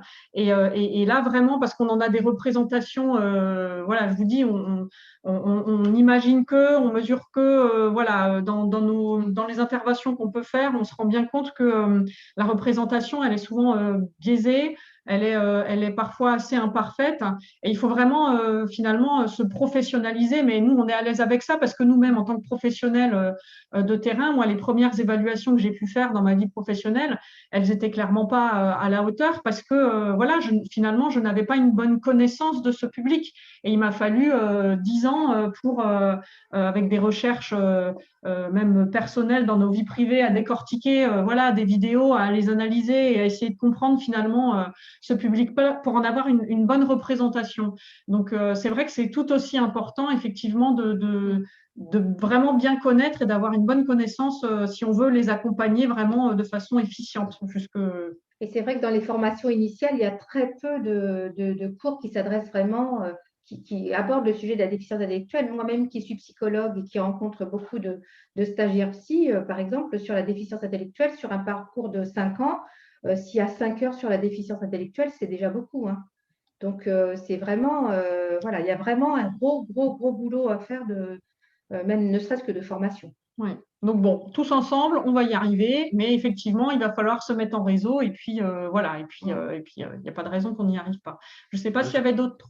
J'ai une question, je me fais de nouveau la voix de Caril, qui n'a pas de micro, qui est accompagnateur socio-pro sur un chantier d'insertion, et qui vous demande est-ce que vous pourriez intervenir sur notre outil de travail et de production afin d'évaluer celui-ci, d'envisager potentiellement l'accueil de personnes en déficience intellectuelle et finalement d'envisager d'être un tremplin sur les entreprises du territoire. Oui, oui, ça s'étudie complètement, oui, c'est tout à fait possible. On laisse, après, voilà, on a laissé en arrière-fond nos coordonnées, donc voilà, faut vraiment pas hésiter à nous contacter. Et puis après, effectivement, en fonction de la demande, il faudra qu'on aille effectivement voir ça un petit peu de plus près, mais c'est des choses sur lesquelles on a, nous, complètement envie de nous investir et qui rentreraient dans nos cordes, je pense. Donc, on peut voir ça ensemble sans aucun problème. Moi, je pourrais vous donner le numéro de Caril sans aucun problème non plus. C'est parfait. Toujours sur le registre de l'entreprise, la difficulté aussi, c'est de ne pas avoir d'entreprise dite lambda qui joue le jeu pour accueillir ces salariés-là et leur donne un temps plus long pour s'adapter. Ça, c'est la notion de travail en réseau, je pense, qui va répondre à ça, en informant, sensibilisant les entreprises à ce qu'est la déficience intellectuelle concrètement, et puis des petites touches. Pouvoir y aller une journée et puis 2 jours et puis apprendre à s'approprier l'environnement pour le salarié et que l'entreprise s'approprie aussi le handicap auquel elle va se confronter. Il faut faire des petites formations pour les gens, effectivement, qui vont être en proximité avec cette personne. Voilà. Et puis, parallèlement à ça, il faut effectivement trouver la bonne organisation, le bon poste, avoir une bonne connaissance de la personne et savoir voilà, finalement, à quel poste elle serait en capacité de pouvoir, et elle, s'épanouir et effectivement donner aussi à l'entreprise ce qu'elle attend d'elle dans la réalisation de ses actions. Donc, bien sûr, il faut juste en avoir. Je pense que la déficience, elle fait peut-être plus peur, effectivement, comme dit Laurent, sur le fait que, ou je ne sais plus dans la traduction de ce que tu as dit, sur le temps nécessaire. Mais comment dire, j'ai envie de dire que il faut pas faut pas en avoir peur, il faut pas se tromper, parce que prendre le temps au départ, l'erreur serait de vouloir aller trop vite au début. C'est-à-dire qu'au début, on peut avoir l'impression de prendre du temps et de perdre, entre guillemets, du temps avec ces personnes-là.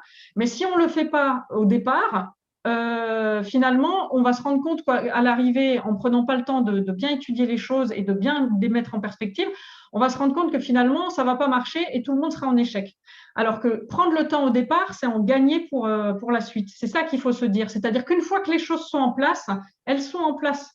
Et il faut juste être bien là au début et bien amener le projet au départ. Et si on fait ça correctement au début, il n'y a vraiment aucune raison pour que par la suite, ça se passe mal. Vraiment, aucune. Au contraire même, j'ai envie de dire.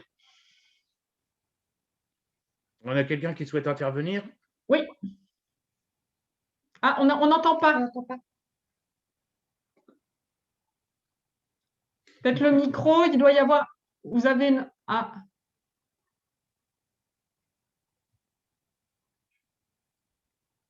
Il faut regarder le… Vous m'entendez ou pas? Oui, tout à fait. Là, ça y est, oui. Bon, super. C'est le micro de l'ordinateur qui ne marche pas. Oui, pas de souci. Donc, bonjour, je suis Madame Bonjour. Cabane, je suis conseillère d'insertion professionnelle à Cinéo. Donc, on a des salariés en tant que préparateur automobile. D'accord. Ils sont à 35 heures. Donc, effectivement, c'est très délicat pour nous de faire des périodes en entreprise, etc. Puisqu'il faut en même temps, ils sont à temps plein. Et moi, la difficulté, comme je le disais, c'est que vraiment, on n'a pas d'entreprise en face qui joue le jeu parce qu'en fin de compte, nous, on laisse le temps à nos salariés qui peuvent être TDI pour s'adapter sur notre support, qui chez nous, c'est un nettoyage automobile, comme je l'ai dit, pour une suite de parcours. Donc déjà, la difficulté, comme vous le dites, c'est d'appréhender et puis de faire un diagnostic. Et vraiment de savoir vraiment les difficultés, surtout dans le cadre des 10, c'est assez large. Mais par la suite aussi, même si on a des projets professionnels ou de formation, donc c'est très délicat de voir si la personne est capable de suivre la formation. Et si c'est sur le côté employabilité, les entreprises lambda ne donnent pas le temps nécessaire pour que la personne puisse prendre ses marques dès le début, etc. Et c'est vraiment une très grande difficulté pour nous. Et je reviens sur ce qu'ont dit nos collègues ici, c'est aussi qu'on est à la recherche de personnes compétentes qui pourraient nous accompagner dans les diagnostics et éventuellement le réseau.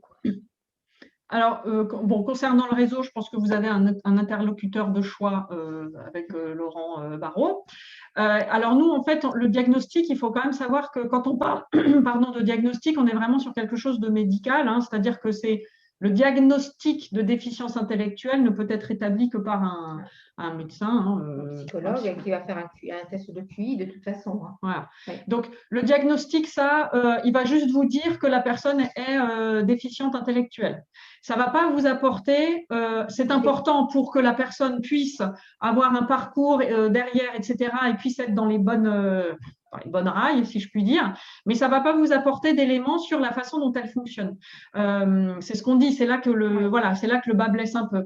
Et c'est vrai que là, ce qui est important, en fait, pour vous, comme pour d'autres, comme partout, c'est finalement de savoir quelles sont ces particularités de fonctionnement. C'est-à-dire, et c'est là que nous, on peut effectivement intervenir en faisant avec notre évaluation, entre guillemets, une espèce de bilan sur finalement quels sont ces points forts, là où ça fonctionne. Là, je vous dis, comme sur la négation, on a tout un panel de choses, de mise en situation qu'on teste, sur lesquelles vous pourrez vous appuyer pour ensuite vous dire, OK, cette personne-là, donc, elle a telle compétence, là, par contre, c'est moins, et donc, je vais pouvoir finalement mieux adapter ce que je vais lui proposer. Donc là, nous, c'est sûr qu'on peut intervenir si c'est dans ce cadre-là.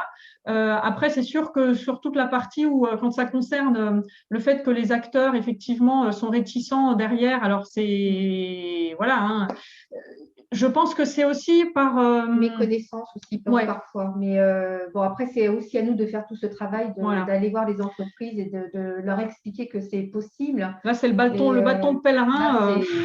Mais c'est vrai, s'il n'y a pas de volonté de l'employeur, ça devient très compliqué. Mais je pense qu'il y a peut-être tout un travail à faire pour les ouvrir à cette perspective-là et leur montrer que ça peut être aussi un gain pour l'entreprise. Le biais par lequel on va pouvoir petit à petit, petit caillou après petit caillou, attraper les choses, c'est de montrer que dans tel cadre, il y a eu une réussite.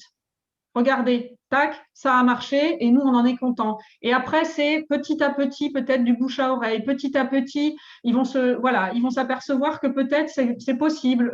Et c'est par ce biais-là, ça va prendre du temps, on est lucide, on en est consciente. Mais cette histoire de temps, il est concerné, ça concerne tout le monde et à un moment donné, il faut y aller. Donc, si on démarre jamais, effectivement, ça va jamais porter ses fruits. Donc, nous, on y croit, on est convaincus que voilà, qu'on va y arriver, et ça va commencer par sûrement des petites actions qui, à un moment donné, vont, avec le réseau, avec la réussite, va finalement, petit à petit, prendre un petit peu plus de place chaque jour. Donc, n'hésitez pas à nous interpeller, Laurent, voilà, pour essayer de voir quelle solution on peut apporter. Voilà, je ne sais pas si ça. Merci. Voilà, je sais pas si... Sur la question du diagnostic, on a une question de Francine aussi, que je peux inviter à prendre la parole si elle le souhaite. Francine Ogou.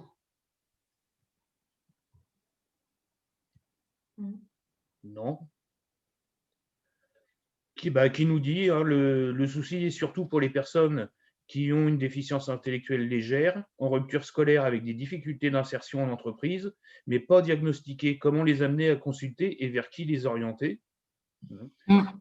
Et ça rejoint un petit peu la question de Jacob Laurence. Bonjour, que faire avec des personnes qui refusent l'orientation ESAT, que leur conseiller? Alors, Francine oui. est arrivée. Oui, oui, je ne trouvais pas où activer le micro, en fait. Alors, je pose la question. Alors, je suis psychologue du travail donc, au Pôle emploi.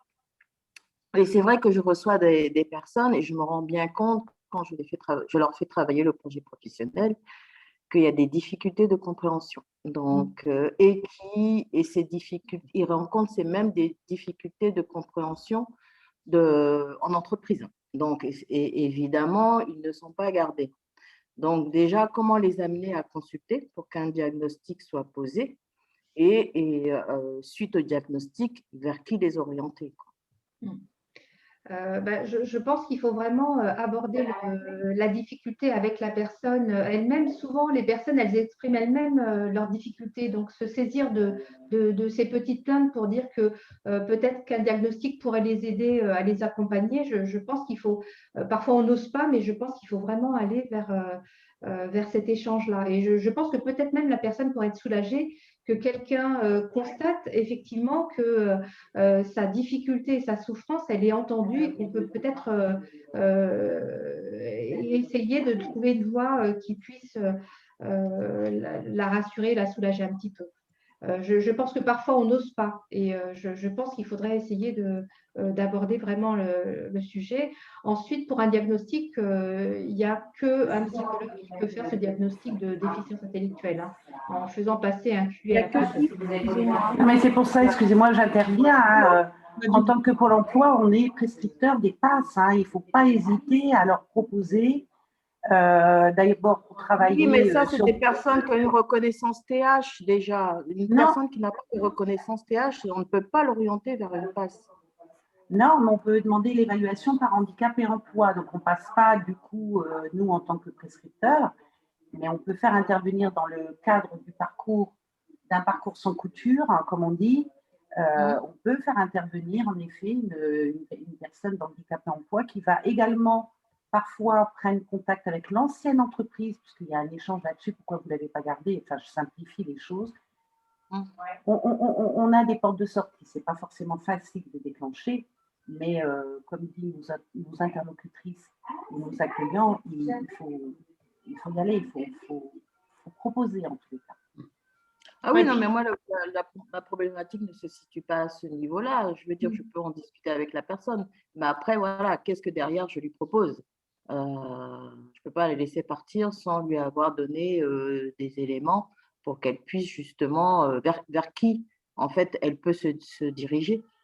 Alors, il faut en effet prendre contact avec Handicap et Emploi. Je parle bien de Handicap et Emploi et non pas de Cap Emploi, parce que eux, ils interviennent, ils ont intégré les anciens SAMEC qui interviennent sur le maintien dans l'emploi. Donc, eux, il n'y a pas besoin d'une RQTH ou d'une pension, on n'a pas besoin d'être des DEBOE voilà, pour déclencher des choses. En tous les cas, ils peuvent avoir des réponses. Donc, il faut les interroger. D'accord, donc il n'y a pas besoin d'une RQTH quelconque ou… Ben non, surtout que toi, en tant que psychologue du travail, tu as des outils aussi tu détectes un début, hein, et il y a moyen de… En tous les cas, il faut appeler Handicapé Emploi si auprès de ton territoire, il y en a un pas très loin. D'accord, ben, je regarderai. Merci. Je ne sais pas sur quel territoire tu es. La magie du réseau. Francine, elle est où? 61, dans l'Orne. D'accord, dans le… Oh, bah oui. Aucun problème, à mon avis. Je regarderai, merci. Bah, merci à vous d'échanger comme ça, parce que c'est, voilà, encore une fois, c'est… Oui, je ne vais pas les arrêter, Laurent. Ah bah oui, c'est super intéressant, on découvre des choses, et c'est vrai que là-dessus, nous, on n'était pas forcément voilà, à même de pouvoir apporter une réponse. Et puis, mais je remercie vraiment ceux qui posent les questions et ceux surtout qui y répondent et qui permettent de trouver des voies voilà, qu'on ne connaît pas, encore une fois, hein, pour certains d'entre nous. Donc c'est vraiment super, merci. Donc là, j'ai plus de questions sur le chat. Je pense qu'on va pouvoir clôturer. Hein, on est à peu près dans les temps. Ouais. Donc, bah écoutez, merci à vous tous. Merci Laurent, décidément. Merci de votre animation. Et puis, merci à vous tous. On espère que voilà, vous avez, soit pour certains, trouvé des réponses à vos questions. Et puis, n'hésitez pas, si vous avez envie voilà, d'aller un petit peu plus loin dans la connaissance de ce public avec troubles du développement intellectuel. On serait ravis de pouvoir voilà, faire émerger des nouvelles choses et des nouvelles pédagogies. Donc, merci encore. Et puis, au revoir à vous tous. Laurent, on se téléphone. On se téléphone et je reste à votre disposition. Hein, dans les mails, vous avez toutes mes coordonnées. Donc, n'hésitez pas, si vous avez des questions, vous nous contactez et on vous répondra. Voilà. Merci à tous. Une bonne journée à tous. À bientôt. Au revoir. Vous aussi, au revoir. Au revoir.